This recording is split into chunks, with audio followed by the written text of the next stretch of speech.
क्या आप जानते हैं कि तुर्की की खिलाफत उस्मानिया मानव इतिहास की सबसे बड़ी सल्तनत थी। इस सल्तनत ने 600 साल तक पूरी दुनिया पर राज किया। खिलाफत उस्मानिया की सरहदें एशिया से लेकर यूरोप और अफ्रीका तक फैली हुई थी। यहाँ तक कि पूरा भूमध्य सागर उस्मानी मुसलमानों के कब्जे में था। 17वीं सदी ईस्वी तक दुनिया की आधी दौलत तुर्की के मुसलमानों के पास थी। जापान, रूस और फ्रांस जैसे देश तुर्की की खिलाफत उस्मानिया से कर्जे लेते थे। ये सल्तनत इतनी बड़ी थी कि जब इसका अंत हुआ तो 42 नए देशों का निर्माण हुआ। खिलाफत उस्मानिया की स्थापना तुर्क सरदार उस्मान ने की थी। ये काई कबीले के मशहूर शासक अर्तुगरुल गाजी का बेटा था। खिलाफत उस्मानिया ने मात्र 100 साल के अंदर ही आधी दुनिया को जीत लिया था।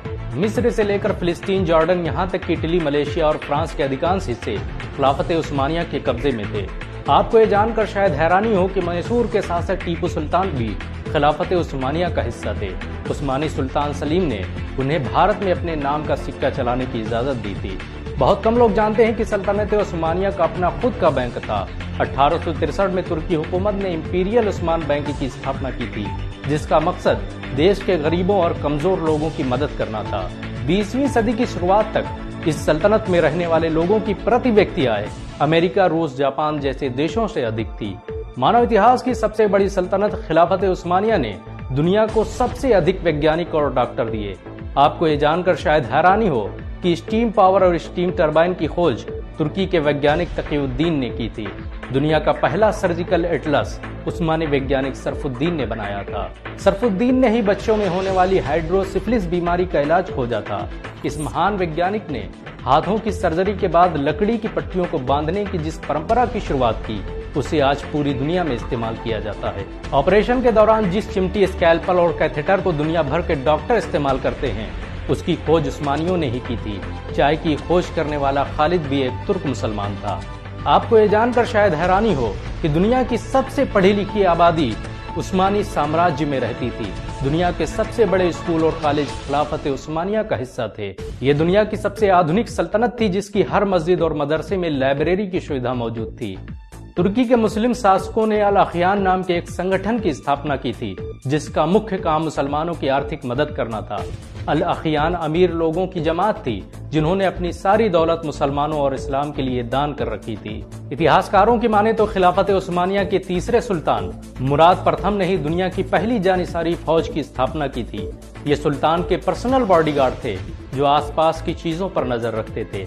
यहीं से दुनिया में बॉडीगार्ड रखने की परंपरा शुरू हुई। आपको ये जानकर हैरानी होगी कि खिलाफत उस्मानिया ने 500 से अधिक जंगें लड़ी, जिसमें ज्यादातर में उसे फतह हासिल हुई। तुर्क मुसलमानों में ऐसा जज्बा था कि सुल्तान मोहम्मद फातेह ने बैजेंटियम एम्पायर के सबसे मशहूर शहर कुस्तुनतुनिया को मात्र 21 साल की उम्र में फतह कर लिया।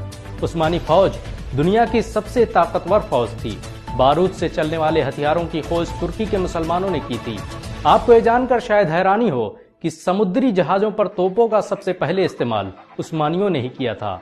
बाबर जिन तोपों को भारत लेकर आया, उसे बनाने वाले तुर्की के मुसलमान थे। तुर्की की खिलाफत उस्मानिया का भारत से बड़ा गहरा संबंध था।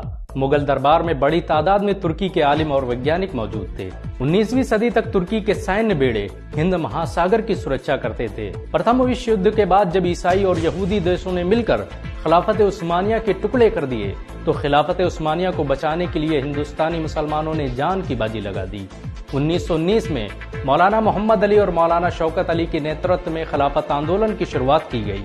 इस आंदोलन में देश के हिंदुओं ने भी हिस्सा लिया। खिलाफत के अंत के बाद तुर्की के मुसलमानों की सबसे ज्यादा मदद हिंदुस्तानी मुसलमानों ने की। तुर्की आज अगर इतना ताकतवर है, तो इसका असल कारण भारत के मुसलमान हैं। भारत के मुसलमान आज भी तुर्की में इज्जत की नजरों से देखे जाते हैं। अगर एक मुसलमान होने के नाते आपको गर्व महसूस हुआ हो, तो इस वीडियो को लाइक और शेयर जरूर करें।